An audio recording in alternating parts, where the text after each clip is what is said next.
On a quiet farm in rural Pennsylvania, an entire Amish family of 7 vanished without a trace in 1992. The only thing they left behind was a simple note saying they'd be back in a few days after visiting relatives. But they never came back. 10 years later, during a remembrance service, their community uncovers a shocking detail in an old photograph, a clue that had been hidden in plain sight for a decade. It's the one piece of evidence that could finally reveal what happened to them. The morning sun streamed through the window of Levi Lap's home in New Holland, Pennsylvania, casting long shadows across the wooden floorboards. Today was a day of solemn remembrance, as it had been every year for the past decade. 10 years had passed since his brother, Aaron, his sister-in-law, Miriam, and their 5 children, Eli, Michael, Sarah, Ruth, and baby Daisy, disappeared without a word. Before dawn, Levi had been busy rearranging his home for the service. The comfortable sofa was gone, replaced by neat rows of chairs facing the front of the room. The coffee table was moved to the barn, making space for the community gathering. At 8 a.m. sharp, members of their old order Amish community began to arrive. Men in black suits and broad-brimmed hats, women in dark dresses and prayer coverings, quietly filled the home. For 2 hours they prayed, sang hymns in Pennsylvania Dutch, and shared memories of the Lap family. The minister, Yoder, spoke of faith and accepting God's will, even in times of deep uncertainty. Now, as the clock on the mantel ticked past 10 a.m., the formal service was over. Most of the congregation had left, returning to their farms and daily duties. Only a small group remained, close family, dear friends, and a few community elders who had known Aaron since he was a boy. Levi looked around at the small circle. His cousins, Samuel and Rebecca, sat close together. Samuel's beard was grayer than it had been a decade ago. Mary Stoltzfus, Miriam's closest friend, dabbed at her eyes with a handkerchief. Old Joseph King, whose farm bordered Aaron's, stared at his folded hands. "Shall we?" Levi asked softly, gesturing toward the kitchen table they'd moved to the center of the room. The group drew closer, forming a tight circle. On the table lay an arrangement of precious items, photographs, personal belongings, and in the very center, protected by a plastic sleeve, the note that had changed everything.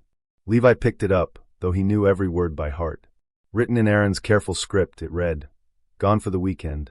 Visiting family for church matters. Will return Monday. Don't worry about the animals. Arrange for neighbor boys to help. Aaron." "Every year we read this," Mary said softly. "And every year, I wonder what church matters could have taken them away so suddenly." "And which family?" Samuel added. "We are their family. We checked with every relative in Ohio, Indiana, and even up to Ontario. No one saw them." Esther reached for a photograph taken just a few days before they disappeared. It showed the whole family on their front porch.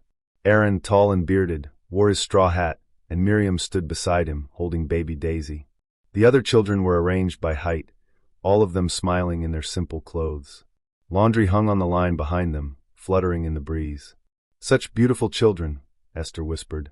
Eli would be 23 now, Michael 21, Sarah 19, Ruth 14, and little Daisy. Her voice broke. Daisy would be 10. Levi picked up a manila folder containing copies of the police reports. The official investigation had been brief, limited by the community's reluctance to involve outside authorities beyond the initial report. After a week of questioning neighbors and finding no signs of foul play, the case was marked as a voluntary disappearance and eventually went cold. "We did what we thought was best," Joseph King said, as if reading Levi's mind. "We are not a people who run to the English police with our troubles. We believed they would return." "But they didn't," Rebecca said quietly. "And now we gather each year, wondering if we should have done more." Another community member, Daniel Zook, reached for a photo from the police file. It was the same porch photograph Esther had been holding, but this was a clearer, larger official copy. He studied it intently, his brow furrowing. "Levi," Daniel said slowly, "your brother's family was planning to leave for the weekend that morning?" "Yes, that's what the note said," Levi replied, confused. "Why?" Daniel turned the photograph toward the group and pointed at the laundry line. "Look here. Fresh washing hanging on the line. See how the clothes are still dark with moisture at the bottom? This picture was taken in the morning." "So?" Samuel asked. "So why would Miriam do laundry on the morning they were leaving for the entire weekend? The clothes would be ruined by rain, eaten by bugs, faded by the sun. No good Amish housewife would leave washing out for 3 days." The group leaned in closer, examining the photograph with new interest. Mary gasped softly. There, is that a vest? It looks too bright to be plain clothing. Levi squinted at the photo. Among the dark blues and blacks of typical Amish clothes, something fluorescent yellow-green hung on the line. His heart skipped a beat as he recognized what it was. That's a police vest. Police? Esther's voice was sharp with surprise. Officer Brener, Levi said slowly, a memory returning. Paul Brener. He was close with Aaron, often helping our community. He'd fix fences or assist with barn raisings when he was off duty. A good English man who respected our ways. I remember him, Joseph nodded. Always polite, never pushed us to modernize. But why would his vest be in Miriam's washing? Levi studied the photograph more closely. The word police was partially visible on the bright fabric. I don't remember him ever getting it back, Levi said. After Aaron disappeared and the investigation ended, Officer Brener still came around sometimes to check on us and on Mother. But I don't recall him asking about a vest. My Ribka, may she rest in peace, Levi continued, referring to his late wife, who had died 3 years prior. She packed away many of Aaron and Miriam's belongings after it became clear they weren't returning. Perhaps the vest is still with their things. Esther set down the photograph with trembling hands. Perhaps we should speak to Officer Brener about this. It may mean nothing, but after 10 years, any small thing might help us understand. Mother, Levi said gently, what could he do now? It's been a decade. The English police put the case aside long ago. We chose not to pursue it further ourselves, to accept God's will in this matter. But we never found peace with it, Mary interjected. We say we accept, but we gather each year because we cannot let go. Maybe God's will includes us finally seeking answers. I'll find the vest, Levi decided. If nothing else, I should return it to Officer Brener. It's only right. When I do, perhaps I'll mention this observation about the laundry. We'll see what he says. The group murmured their agreement. For another half hour, they looked through the remaining photos and mementos. Aaron's hymn book, Miriam's quilting thimble, children's drawings, a corn-husk doll that had belonged to Sarah. Each item was handled with reverence, passed from hand to hand, accompanied by a memory or a prayer. Finally, as the clock neared noon, the gathering began to disperse. Each family member and friend embraced Levi and Esther, murmuring words of comfort that had been repeated so many times they had worn smooth, like river stones. We'll see you at church on Sunday, Samuel said, settling his black hat on his head. Thank you for hosting this year, Rebecca added. It means a lot to remember them in a home, not just the meeting house. It was Mother's idea, Levi said, glancing at Esther. She thought perhaps being here, where Aaron spent so much time, might bring us closer to understanding. One by one, the buggies rolled away down the gravel drive until only Levi and his mother remained. Esther began gathering the photographs and papers, her movements careful and deliberate. I'll help you put the furniture back, she offered. No, Mother, you rest. I'll take you home and handle this myself later. Levi went to a kitchen drawer, and his fingers found the familiar weight of 2 brass keys on a simple ring. One for Aaron's house, and one for the abandoned farmhouse on a separate parcel of land Aaron had owned. They felt cold in his palm and used for months. They walked to his buggy. Levi helped her inside, his heart heavy with the weight of another year passed without answers. As they drove the short distance to his mother's small house on the family property, he couldn't shake the image of that police vest hanging among his sister-in-law's laundry. A bright, incongruous note in what should have been an ordinary morning a decade ago. After dropping his mother off, Levi decided to drive to Aaron's house right away. The sight of the empty property never failed to stir up difficult emotions. As he pulled into the overgrown driveway, he noticed how the maple tree Aaron had planted the year before his disappearance now towered over the porch, its branches scraping against the roof. The key turned stiffly in the lock. Inside, the air was stale and heavy with dust. Pale rectangles on the walls showed where pictures had once hung. His late wife, Ribka, had packed most of the valuable and personal items away after the first year, when hope of the family's return had begun to fade. Levi started his search in the obvious places. The hallway closet yielded nothing but mouse droppings and a few wire hangers. The storage room off the kitchen, where Miriam had kept her canning supplies, was empty except for dusty shelves. He climbed the narrow stairs, each step creaking under his weight. The master bedroom door stood ajar. The bed frame remained, stripped of its mattress years ago, but there, at the foot of the bed, sat a wooden chest he remembered. Levi knelt beside it and lifted the lid. The hinges protested but held. Inside, Ribka had carefully arranged items that must have seemed too personal to discard, yet too painful to keep in daily view. A man's work shirt still bore the shape of Aaron's shoulders. A child's wooden toy horse was worn smooth from handling. And there, folded neatly on top, was the fluorescent police vest. He lifted it carefully. Police was emblazoned across the back in reflective letters, and on the front, a small patch read P. Brener in neat stitching. The vest was clean, carefully washed and dried by Miriam 10 years ago. Levi closed the chest gently and stood, the vest in his hands. He pulled out his cell phone, another necessity for his furniture-making business, and scrolled to Officer Brener's personal number. The phone rang 4 times before going to voicemail. Brener's familiar voice asked him to leave a message. Levi ended the call without speaking. The thought of explaining this over a recording felt wrong somehow. He considered calling the police station directly but hesitated. The Amish relationship with English law enforcement was complicated, respectful, but distant. He didn't want to navigate a phone tree and explain himself to a dispatcher. No, it was better to handle this in person, face to face, as was their way.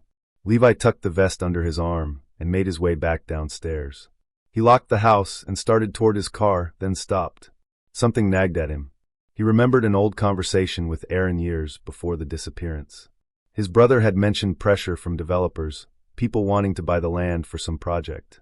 Levi circled around to the back of the house, curious if anything had come of those plans. The view from the back porch showed unchanged farmland stretching to the horizon. Whatever development had been planned, it had never materialized. The same split-rail fences marked property lines. The same grove of oak trees stood at the far edge of what had been Aaron's land. 10 years, and nothing had changed. Levi made his way back to his car, placing the vest carefully on the passenger seat. He made a mental note to check the farmhouse. The properties couldn't stand abandoned forever. The New Holland police station was a modest brick building on the edge of town, its American flag snapping in the afternoon breeze. Levi parked and walked through the glass doors, the fluorescent vest tucked under his arm. The interior smelled of coffee and floor wax. A young officer sat behind a reception desk. "Good afternoon," Levi said, approaching the desk. "I'm looking for Officer Paul Brener. Is he available?" The desk officer, whose name tag read Jenkins, looked up from his computer screen. "Brener? He's been out in the field since about noon. Can I help you with something or take a message?" Levi shifted the vest in his hands. "It's a personal matter. I have something that belongs to him from a while ago." "When do you expect him back?" Jenkins shrugged. "Hard to say with field duty. Could be an hour. Could be the end of shift. I can take your information and have him call you." "No, thank you," Levi said. "I'll try again later. It's something I'd prefer to handle in person." "Suit yourself," Jenkins said, already turning back to his screen. "He's usually here mornings if you want to try tomorrow." Levi nodded and left the station. Back in his car, he sat for a moment, considering his options. The farmhouse still needed checking, and he was already out this way. He could return to the station later in the afternoon, or perhaps tomorrow morning. He drove out of town, taking the winding road that led to the more rural properties. Aaron's farmhouse sat on 40 acres of good land separate from the house property, about 15 minutes further into the countryside. He was about halfway there, passing through a stretch of Amish farms, when he noticed something wrong at the Yoder property. 2 men in dark uniforms stood by a black truck. Jacob Yoder was backing away from them, his hands raised in a defensive gesture. Levi pulled over immediately and got out of his car. As he walked closer, he could hear raised voices. "I told you yesterday and the day before," Jacob was saying in accented English. "This land is not for sale. It has been in my family for generations." "Times change, Mr. Yoder," one of the uniformed men said. His uniform was strange, dark blue or black, but with no department patches, no badge numbers, no identification of any kind. "The offer we're making is more than generous. You could buy land elsewhere. Better land." "There is no better land than what God has given us to tend," Jacob replied firmly. "Please leave my property." The second man stepped closer to Jacob, his posture threatening. "You Amish think you can just sit on valuable real estate forever, contributing nothing to progress, to the economy? Is there a problem here?" Levi called out, walking faster now. All 3 men turned. Jacob's face showed relief at seeing a familiar face. The 2 uniformed men exchanged glances. "No problem," the first man said smoothly. "Just a business discussion." "Doesn't look like Mr. Yoder is interested in your business," Levi said, positioning himself beside Jacob. He's asked you to leave. The second man's jaw tightened. And you are? A neighbor and someone who's about to call the police if you don't respect this man's wishes to be left alone. Levi pulled out his cell phone, making sure they could see it. The two men looked at each other again. The first man pulled a business card from his pocket and tossed it onto the ground at Jacob's feet. Think about our offer, Mr. Yoder. We'll be back. They walked to their truck with a deliberate slowness, as if to prove they weren't intimidated. Levi memorized the license plate as they drove away, though the truck bore no company logos or identifying marks. Thank you, Levi, Jacob said, once they were gone, bending to pick up the card. They've been here every day this week, always the same, wanting to buy my land, and getting more insistent each time. What do they want it for?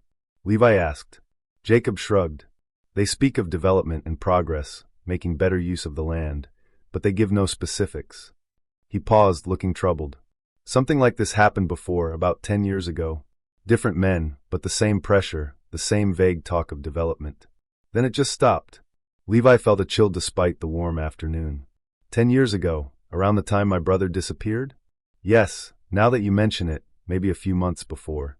Aaron had men visiting him too. I remember he was worried about it. Talk to the bishop. Jacob trailed off, not wanting to mention the disappearance directly. These men, Levi said. Did they say what company they represent? Jacob handed him the business card. It was plain white with only a phone number, and the words Land Development Associates in simple black text. No names, no address. I'm actually on my way to speak with Officer Brener about another matter, Levi said. I'll mention this to him. He's always been a friend to our community. Maybe he can look into whether these men have the right to harass you like this. Okay. I'd appreciate that, Jacob said. I doubt the law can do much if they're just asking to buy. Still, it would be good for the police to know. Levi looked down the road where the truck had vanished. Be careful, Jacob. Maybe make sure you're not alone when they come back. Have your sons or neighbors nearby. I will. Thank you again, Levi. God bless you. Levi walked back to his car, troubled by the encounter. As he continued driving toward Aaron's farmhouse, he couldn't shake the feeling that the past was stirring, that old secrets were struggling to come to light. The entrance to Aaron's farmhouse property was marked by two weathered stone pillars that had stood for over a century. As Levi slowed to turn in, he noticed a police patrol car parked on the opposite side of the road, its engine idling. The driver's window was down, and through it, he could see a familiar figure wearing sunglasses, Officer Brener. Levi pulled over and parked, then walked across the quiet road. As he approached, Brener removed his sunglasses, revealing tired eyes that crinkled with recognition. Levi, Brener said warmly. Good to see you. How are you holding up? Hello, Officer Brener. I'm well, thank you. Levi glanced around the empty road. Are you stationed here today? Seems unusual for someone of your seniority to be on patrol duty. Brener chuckled. Just keeping an eye on the area. Happened to be passing by and saw Aaron's old place.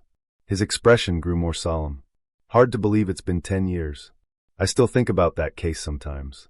That's kind of you to remember, Levi said, touched by the sentiment. Actually, I was looking for you at the station earlier today. I have something to discuss with you about Aaron's case. Oh, Brener's eyebrows rose slightly.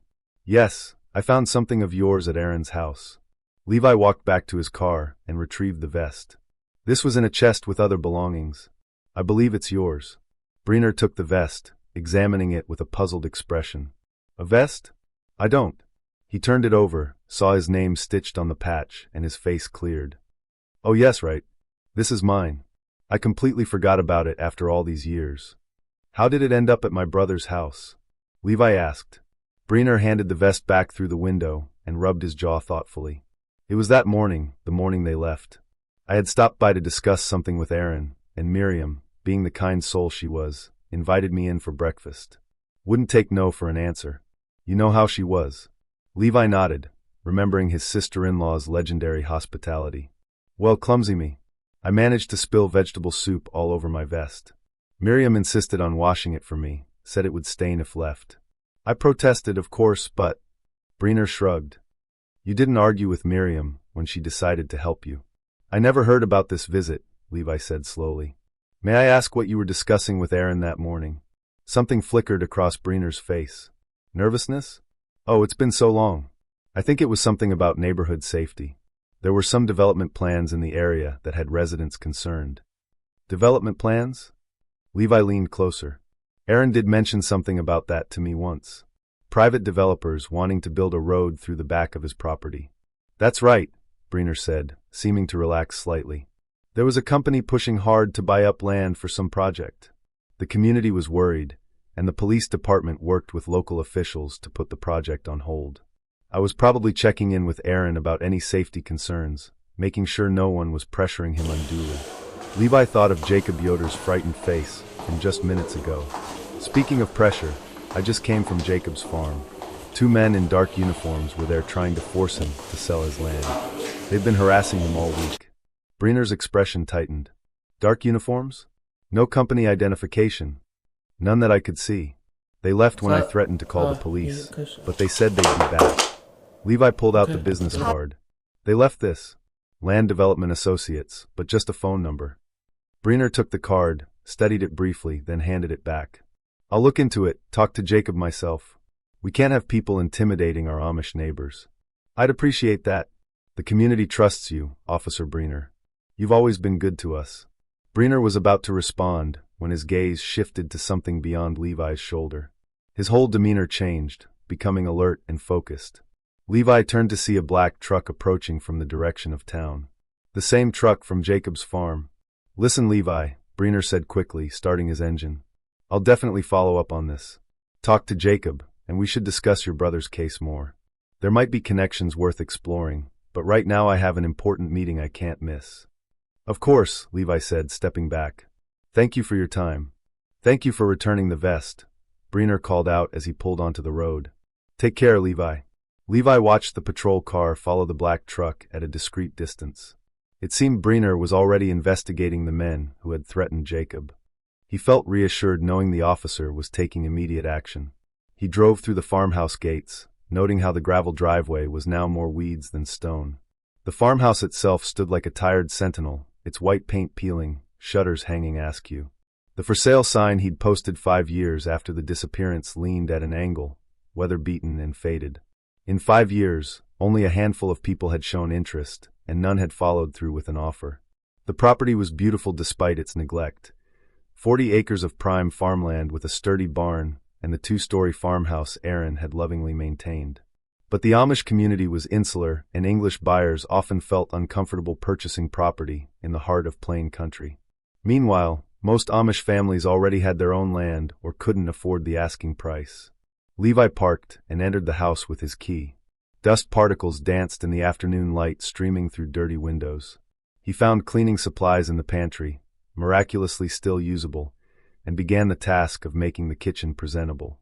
He was sweeping mouse droppings from the corners when he heard a car pull into the driveway. Through the window, he saw a sedan he didn't recognize. A man in business attire emerged, studied the for sale sign, then walked toward the house.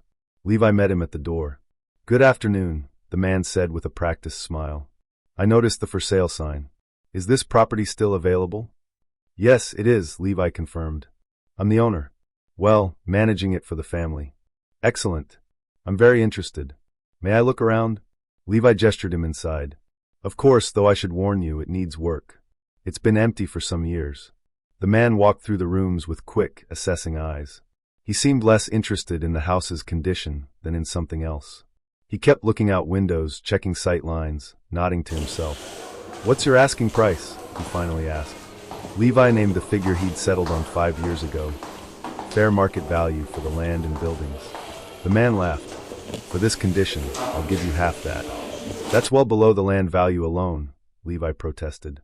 The acreage is in the middle of nowhere, surrounded by Amish farms. Limited development potential. Half your asking price is generous. Levi felt conflicted. The offer was insulting, but the property had sat vacant for so long. Every month meant more deterioration, more expense. I could perhaps come down 15%, but... I'll meet you in the middle, the man interrupted, pulling out a map from his jacket. Let me show you my plans for the property. He spread the map on the dusty kitchen counter. Levi saw the farmhouse property outlined in red with various development notations, but his attention was caught by another marking. A circled area in the mountain region to the north, marked with symbols he didn't understand. What's this? Levi asked, pointing to the mountain marking. The man glanced at where Levi was pointing and quickly folded that section of the map under. Nothing related to this property. Now about the farmhouse. I'm thinking of converting it to a country retreat. Maybe a bed and breakfast to cater to tourists interested in Amish country.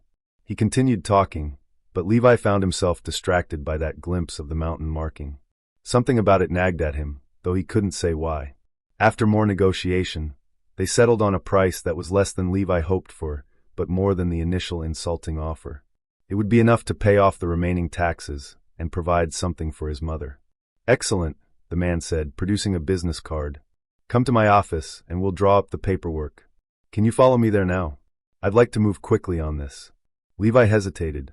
Something felt rushed, but he'd been trying to sell for 5 years. All right, lead the way. He locked the farmhouse and got into his car. He followed the sedan down the country road. The office building appeared suddenly around a bend in the road, its modern glass and steel construction jarring against the pastoral landscape. It stood alone in what had once been a cornfield, surrounded by a large parking lot that seemed excessive for such a remote location. Levi followed the buyer's sedan into the lot and parked beside it. Impressive facility, Levi commented as they walked toward the entrance, though privately he found the building cold and unwelcoming. We believe in making a statement, the man replied, holding the door open. Professional environment for professional dealings. The interior was all polished floors and minimalist furniture.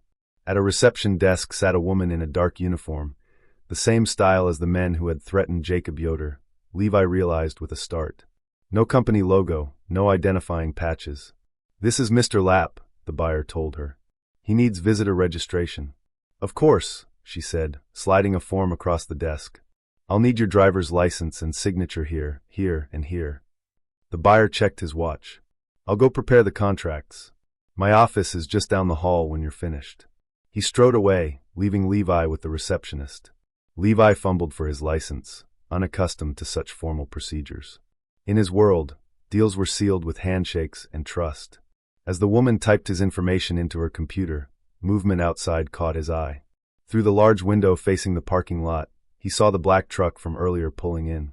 Behind it, Officer Brener's patrol car followed at a distance, but instead of stopping, both vehicles continued past the building, heading up the mountain road that curved behind the property. Ma'am, Levi said. What's up that mountain road? She glanced up briefly from her typing. I wouldn't know. You'd have to ask Mr. Davidson about that.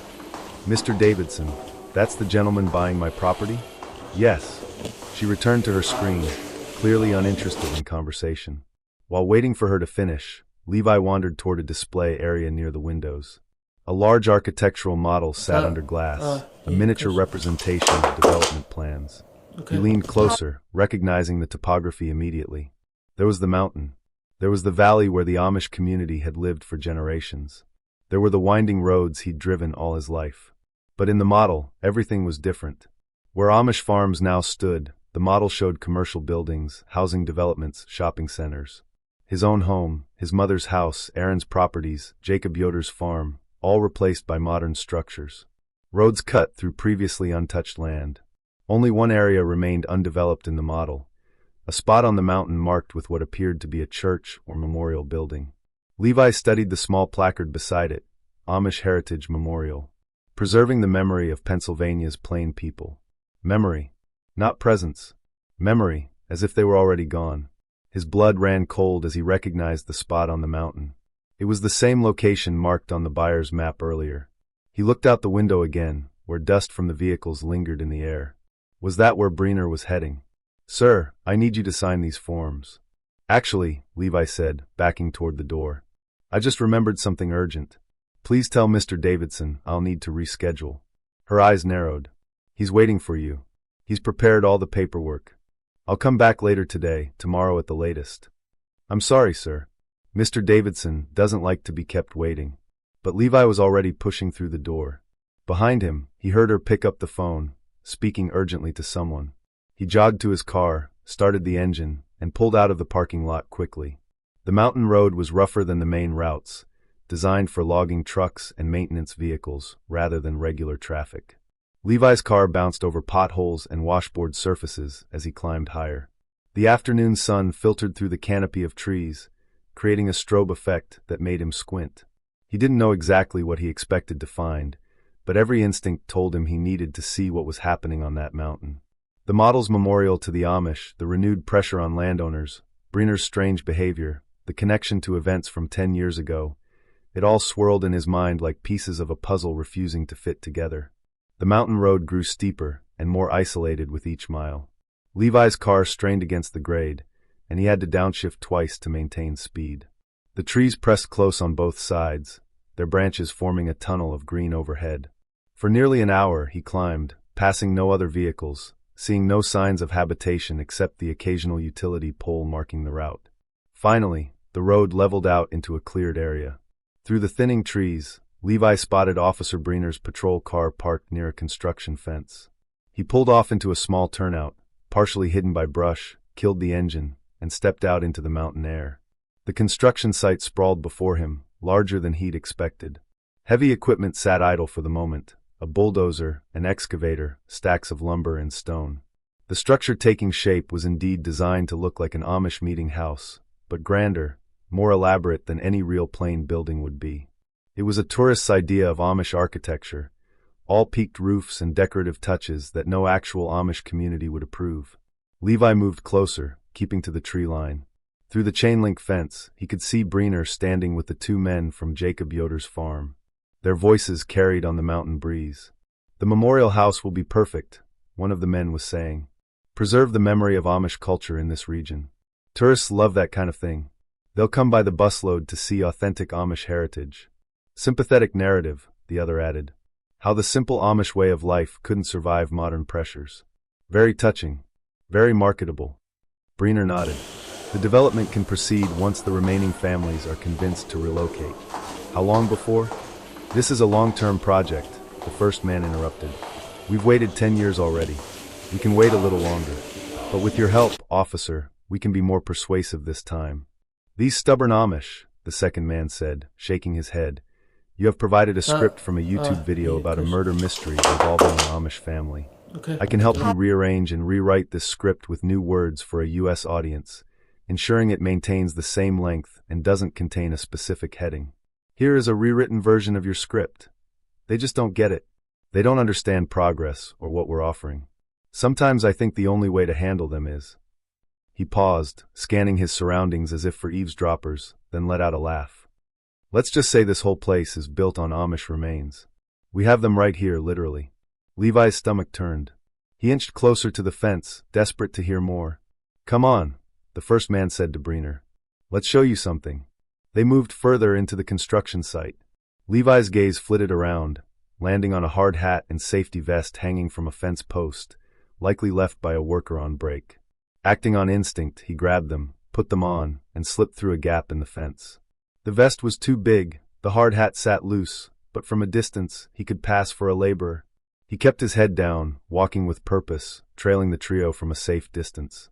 They stopped on the far side of the unfinished building, where the foundation had been poured but the walls were only partially up. One of the men gestured to a nearby backhoe operator. "Dig right here," he instructed, pointing to a spot marked with orange spray paint. "Just a few feet deep." The worker looked confused but followed the command. The backhoe's bucket gouged into the dirt, pulling up soil and rock. After just a couple of scoops, the operator stopped and peered down at something. "That's good," the first man said. He and his associate climbed into the shallow pit. Hidden behind a pile of lumber, Levi watched in horror as one of the men pulled something from the earth. A bone, unmistakably human, a leg bone. The man gave it to Brener, who took it without hesitation, examined it in his hands, then tossed it back into the hole. "See," the second man said with a wide grin. "We've got them stored right here. The whole family, and a few others who got too curious over the years. There will be more," the first man added. "Once we eliminate the remaining Amish, kill them if we have to, scare the rest into leaving, this entire valley will be ours to develop. We're talking shopping centers, housing tracts, tourist attractions, things that are actually productive, not just farmland rotting in the hands of backwards people.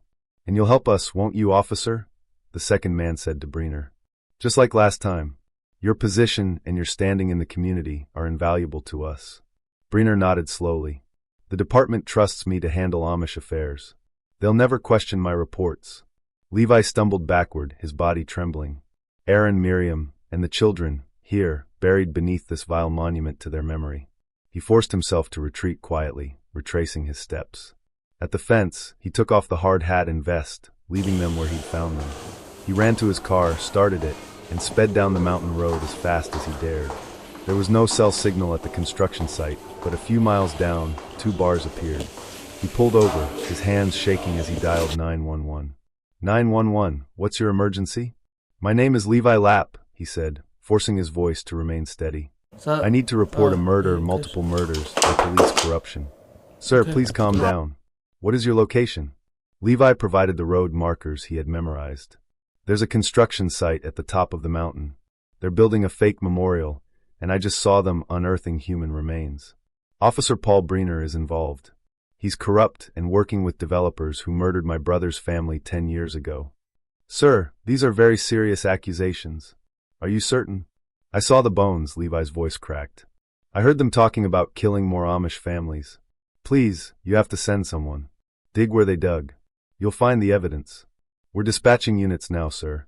State police are being notified as well, given the allegations of an officer's involvement. Please stay where you are. Levi waited, the engine idling as he watched the road. Within 15 minutes, he heard sirens. Several police cars sped up the mountain, and he followed them back to the site. Organized chaos erupted. Officers swarmed the area. Brener emerged from the building, and his face went pale when he saw the police cars. As the 2 developers tried to escape to their truck, Levi pulled his own car in front of theirs, blocking their path. Brener approached him, trying to sound authoritative. Levi, what are you doing? Move your vehicle. I saw everything, Levi said, stepping out of his car. The bones. My brother's family, maybe others. You helped murder them. This is absurd. Brener scoffed. Officers, this man is making wild accusations. But the new arrivals were already moving. A sergeant Levi didn't recognize said, Officer Brener, we need you to step aside while we investigate. These are serious allegations. This is a misunderstanding, Brener protested. This man is just grieving and imagining things. Then you won't mind if we take a look around, the sergeant said. Teams of officers fanned out across the site. Confused and concerned, the workers stood back. Over there, Levi pointed to the excavation. They dug there. The bones are there. 2 officers jumped into the hole. Within seconds, one called out, Sergeant, we have human remains here. Brener turned to run. A sharp crack echoed through the air, a warning shot fired into the sky. Nobody move, an officer shouted. Brener froze. The 2 developers who had almost reached their truck also stopped.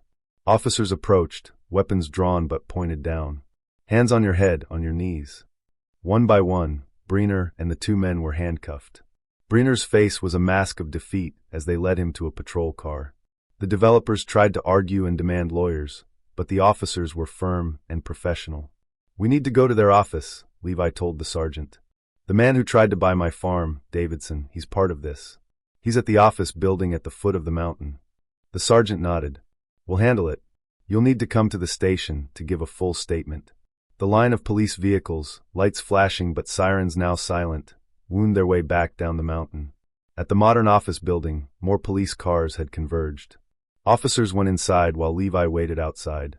Through the glass walls, he saw Davidson being cuffed, the receptionist's shocked expression, and papers being confiscated.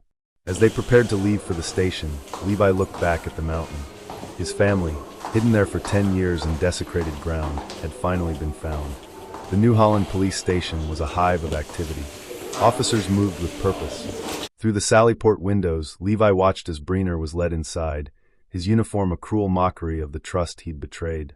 The developers followed, their arrogance replaced by sullen quiet. Davidson was last, still in his business suit, his face pale with shock. A detective in a gray suit approached Levi. Mr. Lap, I'm Detective Sarah Chin with the state police. We'll be taking over this investigation. Would you come with me, please? She led him to a small, clean interview room with just a table and chairs. A recording device sat between them. I know this has been an overwhelming day, Detective Chin said gently. But I need you to tell me everything from the beginning. Take your time. Levi began with the morning's remembrance service, his voice steady as he described discovering the vest in the photograph, finding it at Aaron's home, and his attempt to return it to Brener. He recounted the encounter at Yoder's farm, the odd meeting with Brener on the road, the rushed sale attempt, and finally, what he'd witnessed at the construction site. Detective Chin took notes, occasionally asking for clarification. When Levi finished, she set down her pen. "Mr. Lap, can you tell me about the original investigation 10 years ago?" Levi shifted uncomfortably. It was very brief, less than a week. Officer Brener was in charge. He said he was the liaison for Amish affairs. He asked questions and looked at the house, but he chose his words carefully. "We Amish don't readily cooperate with outside authorities. It's not our way." Most of the community believed Aaron and his family left on their own, maybe to visit relatives or relocate. When they didn't come back, we thought perhaps there had been a conflict we didn't know about, some reason they chose to stay away. "But your brother never mentioned plans to leave?" "No, though he did mention pressure from a property company.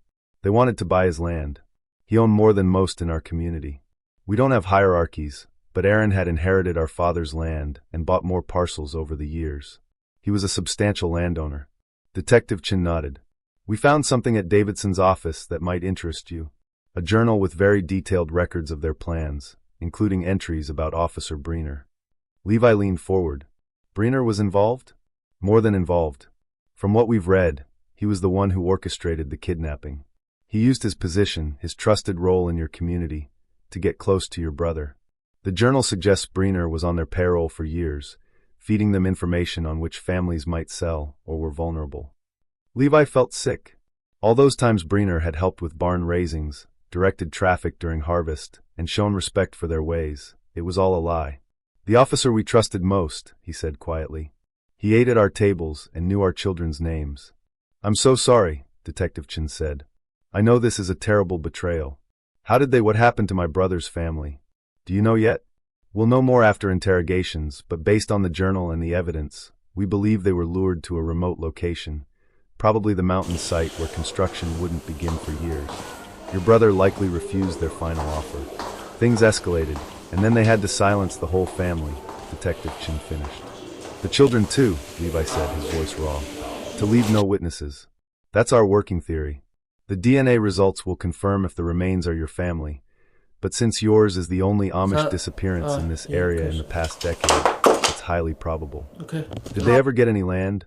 Was it worth it?" Detective Chun consulted her notes. "No town records show any sales to their company. After your brother's disappearance, they seem to have pulled back, perhaps worried about drawing attention." "All those deaths for nothing," Levi said, burying his head in his hands. "My brother fought them, and we never knew. If I had been here, I was in Ohio then, working. I only moved back after they vanished. If I had known about his struggle with these developers." "You can't blame yourself," Detective Chin said firmly. "The blame lies with the men who did this." "We Amish live in acceptance," Levi said, raising his head. "We believe in yielding to God's will and not fighting the world. But sometimes that acceptance makes us blind to evil. We should have pushed harder 10 years ago. We should have demanded real answers instead of just accepting what Brener told us." A knock at the door interrupted them. An officer looked in. "Detective, a family member is here. A Mrs. Esther Lap." "My mother," Levi said, standing quickly. He found her in the corridor, her black bonnet slightly askew, her face etched with fear and hope. Their eyes met, and she understood the truth in his expression. "No," she whispered. "No, no, no." Levi caught her as she swayed. "They're just bones, Mom. Just bones now." They held each other in the fluorescent hallway, mother and son united in a grief that was a decade old but felt brand new.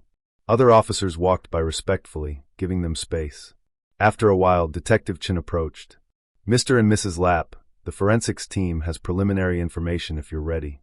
They were led to a family waiting room, more comfortable than the interview space, with soft chairs and tissue boxes everywhere. A woman in a lab coat entered, her expression professionally compassionate. "I'm Dr. Martinez from the forensics department," she said. "The remains we recovered are approximately 10 years old.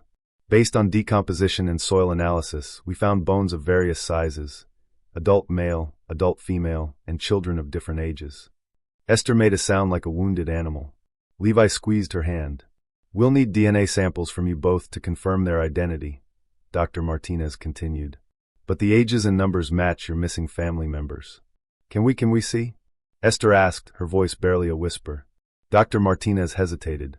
"They're not intact remains, Mrs. Lap. But if you feel it would help, We can show you some of the evidence we've collected." They were led to another room where evidence bags lay on a sterile metal table. Cleaned and tagged bones, fabric fragments, a tiny shoe that might have fit a young child, personal effects that had survived a decade in the ground.